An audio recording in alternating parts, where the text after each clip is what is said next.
एक राज्य के खलीफा ने राज्य में घूमने पर अजीब मंजर देखा। खलीफा शयन कक्ष में जाकर अपनी शैया पर लेट गया, किंतु उसे सारी रात नींद नहीं आई। उसने जो कुछ देखा सुना था उसका वैचित्र्य उसके चित्त से उतरता ही नहीं था। वह इसी चिंता में था कि यह बात जान ले कि जुबैदा कौन है और उसने दोनों कुतियों को क्यों मारा और फिर क्यों प्यार किया। साथ ही उसे यह जानने की भी बड़ी इच्छा थी कि अमीना के शरीर पर जो काले निशान पड़े हैं उनका क्या भेद है। दरबार में गया और सिंहासन पर बैठ गया। कुछ देर में मंत्री ने आकर उसे प्रणाम किया। खलीफा ने मंत्री से कहा, जब तक मैं उन तीनों स्त्रियों और दोनों काली कुतियों का पूरा हाल न जान लूंगा मुझे चैन न मिलेगा। इसी कारण मुझे रात भर नींद नहीं आई है। तुम तुरंत जाओ और उन तीनों फकीरों और तीनों स्त्रियों को मेरे सम्मुख उपस्थित करो। मंत्री ने उस मकान में जाकर उन तीनों स्त्रियों से कहा कि खलीफा तुम लोगों से कुछ बात करना चाहते हैं, तुम दरबार में चलो। अतएव वे तीनों अपने ऊपर बुर्का डालकर मंत्री के साथ चल दी। रास्ते में मंत्री ने अपने घर होते हुए तीनों फकीरों को भी बगैर उन्हें कुछ बताए अपने साथ ले लिया। दरबार में पहुंचे तो खलीफा ने कहा, मैंने तुम्हें इसलिए बुलाया है कि मैं जानूं कि तुम कौन हो और तुम तीनों में से एक स्त्री के कंधों पर काले निशान किस लिए हैं। यद्यपि खलीफा ने ये सब स्पष्ट शब्दों में उनसे कहा था, तथापि मंत्री ने एक बार फिर इन बातों को दोहरा दिया। ये सुनकर जुबैदा ने आप बीती आरंभ कर दी। जुबैदा ने खलीफा के सामने सर झुकाकर निवेदन किया है, राजाधिराज, मेरी कहानी बड़ी ही विचित्र है। आपने इस प्रकार की कोई कहानी नहीं सुनी होगी। मैं और वे दोनों काली कुतियां तीनों सगी बहनें हैं और ये दो स्त्रियां जो मेरे साथ बैठी हैं मेरी सौतेली बहनें हैं। जिस स्त्री के कंधों पर काले निशान है उसका नाम अमीना है। जो अन्य स्त्री मेरे साथ है उसका नाम साफी है और मेरा नाम जुबैदा है। अब मैं आपको बताती हूँ कि मेरी सगी बहनें कुतिया किस तरह से बन गईं। जुबैदा ने कहा कि पिता के मरने के बाद हम पांचों बहनों ने उनकी संपत्ति को आपस में बांट लिया। मेरी सौतेली बहनें अपना अपना भाग लेकर अपनी माता के साथ रहने लगी और हम तीनों अपनी माता के पास रहने लगी, क्योंकि उस समय हमारी माता जीवित थी। मेरी दोनों बहनें मुझसे बड़ी थीं।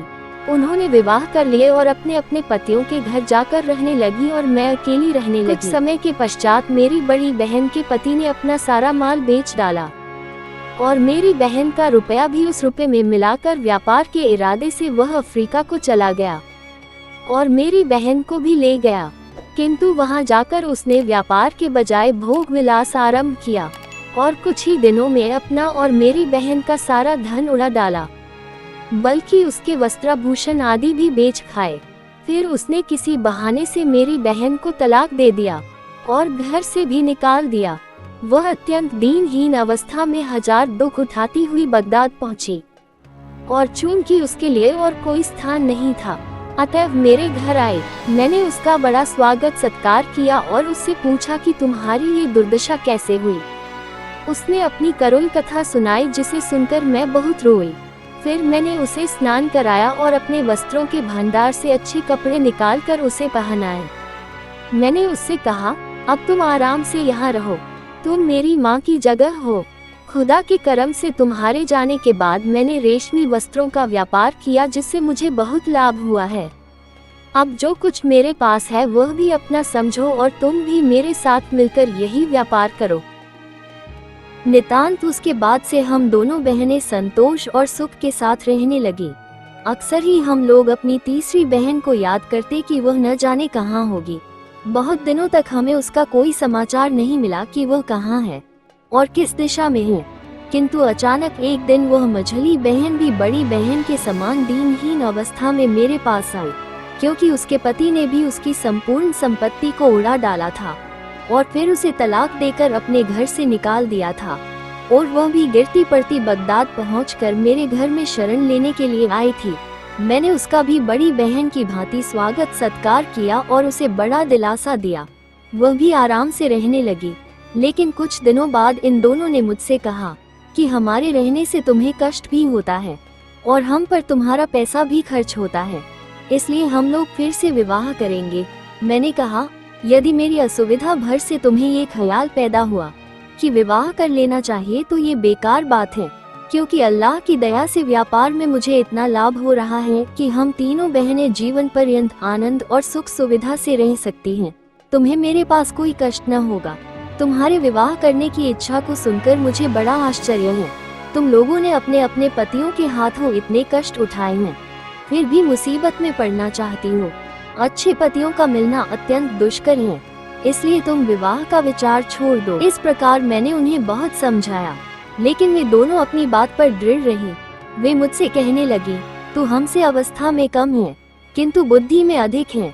किंतु जितने दिन रह लिया उससे अधिक हम तेरे घर में न रहेंगे, क्योंकि आखिर तू हमें अपनी आश्रिता ही समझती होगी और अपने हृदय में हमारा सम्मान दासियों से अधिक नहीं करती होगी। मैंने कहा, ये तुम लोग क्या कह रही हो? मैं तो तुम्हें वैसा ही अपने से ज्येष्ठ और सम्मानीय समझती हूँ, जैसा पहले जमाने में समझती थी। मेरे पास जो भी धन संपत्ति है वह तुम्हारी ही है। ये कहकर मैंने उनको गले लगाया और बहुत दिलासा दिया, और हम तीनों मिलकर पहले की तरह रहने लगे। 1 वर्ष के पश्चात भगवान की दया से मेरा व्यापार ऐसा चमका कि मेरी इच्छा हुई कि उसे अन्य नगरों तक बढ़ाऊं। अतः मैंने जहाज पर सामान लाद कर किसी अन्य देश में भी व्यापार जमाने की सोची। मैं व्यापार की वस्तुओं और अपनी दोनों बहनों को लेकर बगदाद से बूशहर में आए और एक छोटा सा जहाज खरीद कर मैंने अपनी व्यापार की वस्तुओं को उस पर लाद दिया और चल पड़ी। वायु हमारे अनुकूल थी, इसीलिए हम लोग फारस की खाड़ी में पहुंच गए और वहां से हमारा जहाज हिंदुस्तान के लिए चल पड़ा। 20 दिन बाद हम लोग एक टापू पर पहुंचे, जिसके पिछले भाग में एक बहुत ऊंचा पर्वत था। द्वीप में समुद्र के किनारे ही एक बड़ा और सुंदर नगर बसा था। मैं जहाज पर बैठे बैठे बहुत ऊब गई थी, इसलिए अपनी बहनों को जहाज ही पर छोड़कर एक तट पर गई। नगर के द्वार पर काफी संख्या में सेना रक्षा के लिए नियुक्त थी और कई सिपाही चुस्ती से अपनी जगहों पर खड़े थे। उनका रूप बड़ा भयोत्पादक था।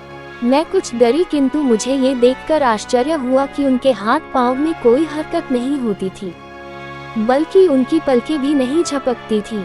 मैं पास पहुंची तो देखा कि सारे सैनिक पत्थर के बने हैं।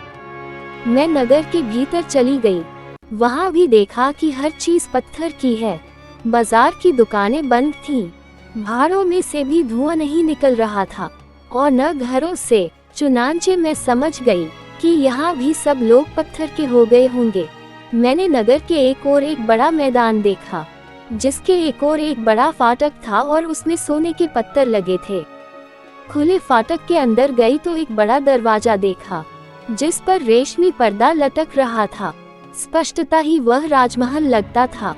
मैं पर्दा उठाकर अंदर गई तो देखा कि कई चौबेदार वहां मौजूद हैं। कुछ खड़े हैं, कुछ बैठे हैं, किंतु वे सबके सब पत्थर के बने हुए थे। मैं और अंदर गई, फिर वहां से तीसरे भवन में प्रविष्ट हुई। सभी जगह देखा कि जीता जागता कोई मनुष्य नहीं है, जो भी है वह पत्थर का बना हुआ है। चौथा मकान अत्यंत सुंदर बना था, उसके द्वार और जंजीरें सभी सोने के बने हुए थे। मैंने समझ लिया कि यह कक्ष रानी का निवास स्थान होगा। अंदर जाकर देखा कि एक दालान में बहुत से हबशी काले संगमरमर के बने हुए हैं। दालान के अंदर एक सजा हुआ कमरा था, जिसमें एक पत्थर की स्त्री सिर पर रत्नजड़ित मुकुट पहने बैठी है।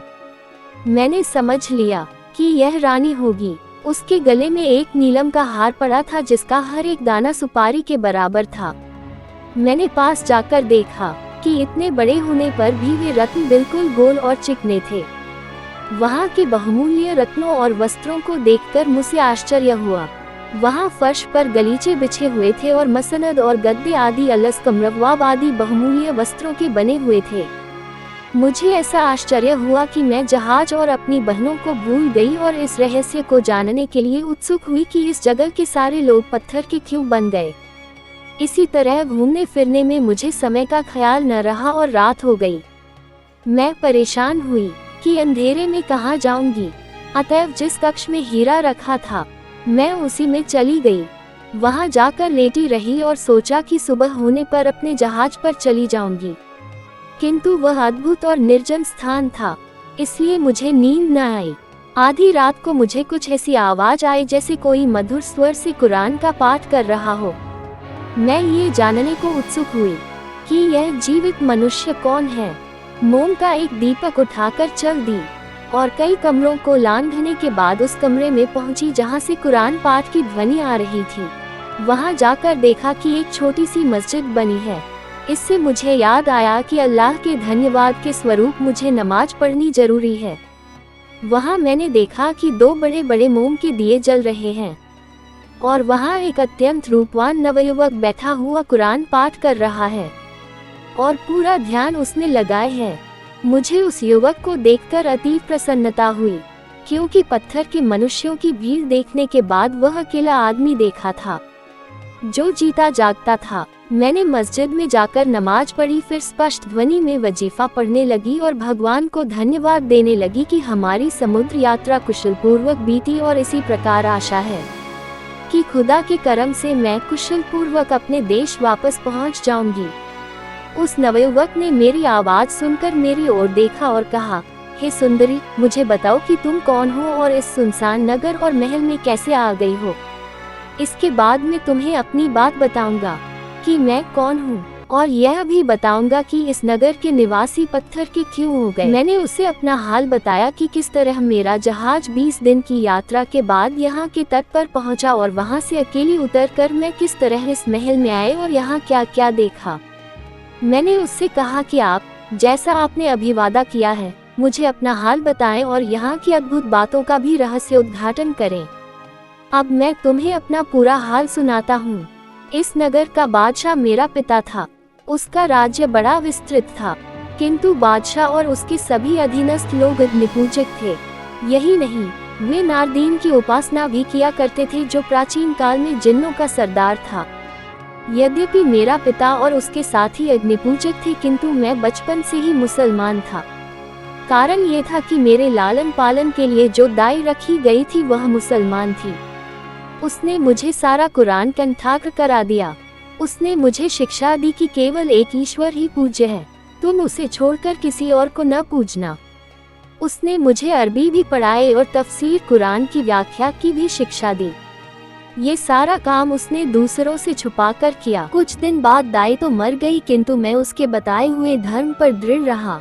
मुझे इस बात का बड़ा दुख होता है कि मेरे सारे देशवासी अग्निपूजक और जिन के उपासक हैं।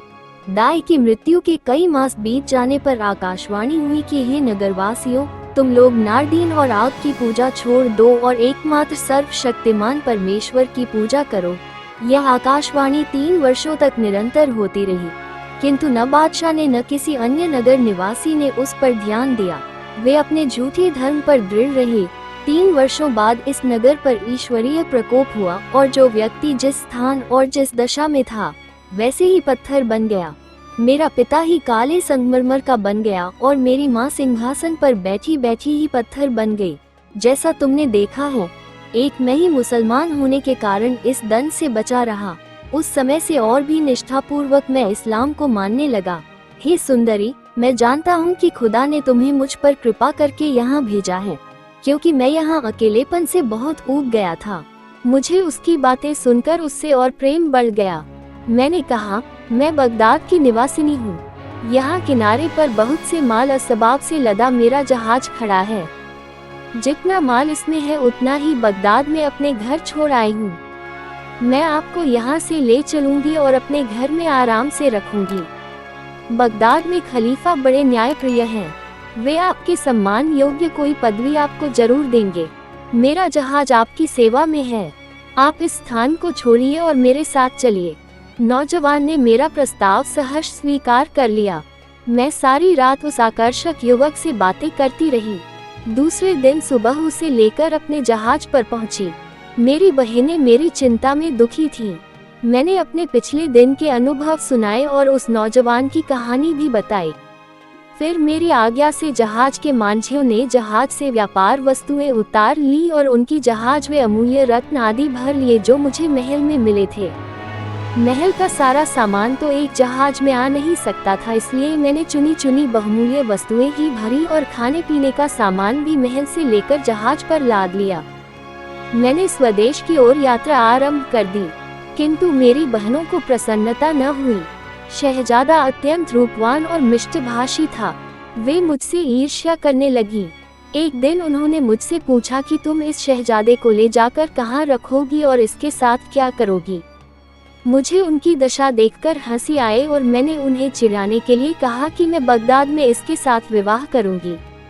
मैंने शहजादे से कहा कि मैं चाहती हूँ कि आपकी दासियों में हो जाऊं और जी जान से आपकी सेवा करूं। शहजादा भी मेरे परिहास को समझ गया और हंसकर बोला, तुम्हारी जो इच्छा हो वह करो। मैं तुम्हारी बहनों के समक्ष प्रतिज्ञा करता हूँ कि तुम्हारी प्रसन्नता के लिए तुम्हें अपनी पत्नी बनाऊंगा। दासी होने की बात न करो, मैं तो स्वयं तुम्हारा दास बन जाऊंगा। ये सुनकर मेरी बहनों के चेहरे का रंग उड़ गया और उनके हृदय में मेरे लिए घोर शत्रुता जागृत हो गई। सारी यात्रा उनकी यही दशा रही, बल्कि उनका वैर भाव बढ़ता ही गया। जब हमारा जहाज बूशहर के इतना समीप आ गया कि अनुकूल वायु होने पर वहां एक दिन में पहुंच जाता, तो रात को जब मैं गहरी नींद सो रही थी, मुझे और शहजादे को उठाकर समुद्र में फेंक दिया। शहजादा बेचारा तो उसी समय डूब गया, क्योंकि तैरना नहीं जानता था। लेकिन मैंने पानी में गिरते ही उछाल मारी और तैरने लगी। मेरी आयु पूरी नहीं हुई थी, इसलिए मैं अंधेरे में भी संयोग से ठीक दिशा में बढ़ने लगी और कुछ घंटों में एक उजाड़ द्वीप के तट पर जा लगी। बूशहर का बंदरगाह उस स्थान से 10 कोस दूर था। मैंने अपने कपड़े उतारकर सुखाए और फिर उन्हें पहन लिया। इधर उधर घूमकर देखा तो कुछ फलों के वृक्ष दिखाई दिए। मैंने पेट भर फल खाए, फिर एक मीठे पानी के स्रोत से जल पीकर अपनी थकान दूर की थी। फिर एक पेड़ के साए में जाकर लेट गई। कुछ देर बाद मुझे एक लंबा सांप दिखाई दिया, जिसके शरीर में दोनों ओर पंख भी लगे हुए थे। वह सांप पहले मेरी दाहिनी ओर आया और फिर बाईं ओर, और इस सारे समय अपनी जीभ लपलपाता रहा। मैंने इससे जाना कि इसे कुछ कष्ट है और यह मेरी सहायता चाहता है। मैंने उठकर चारों ओर दृष्टिपात किया।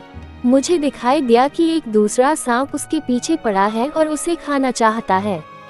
मैंने पहले सांप को बचाने के लिए एक बड़ा पत्थर उठाकर बड़े सांप के सिर पर मारा, जिससे उसका सिर फट गया और वह वहीं मर गया। पहला सांप अब पंख खोलकर आसमान में उड़ गया। मुझे ये सब देखकर आश्चर्य हुआ, किंतु मैं बहुत थकी थी, इसलिए वहां से कुछ दूर एक सुरक्षित स्थान पर जाकर सो रही। जागने पर देखा कि एक हरितवसना सुंदरी मेरे सिरहाने 2 काली कुतियां लिए बैठी है। मैं उसे देखकर खड़ी हो गई और उससे पूछा कि तुम कौन हो। उसने कहा, मैं वही सांप हूँ जिसकी जान उसके दुश्मन से तुमने बचाई थी। अब मैं चाहती हूँ कि जो उपकार तुमने मेरे साथ किया है उसका बदला तुम्हें दूं। उसने कहा कि मैं वास्तव में एक परी हूँ। यहाँ से जाने के बाद मैं अपनी जाति बहनों यानी परियों को साथ में लेकर तुम्हारे जहाज पर गई, जहाँ हम लोगों ने तुम्हारी बहनों को, जिन्होंने तुम्हारे उपकार का बदला तुम्हारी जान लेने का प्रयत्न करके दिया था, कुतिया बना डाला। तुम्हारे जहाज का सारा माल उठाकर बगदाद में तुम्हारे घर पहुंचा दिया और जहाज को वहीं डुबो दिया। ये कहने के बाद उस परी ने एक हाथ से मुझे उठाया और दूसरे से दोनों कुतियों को और उड़कर हम सबको बगदाद में मेरे मकान के अंदर पहुंचा दिया। वहां पर परी ने मुझसे कहा कि मैं ईश्वर की सौगंध खाकर कहती हूँ कि तुम्हारी बहनों की सजा पूरी नहीं हुई है।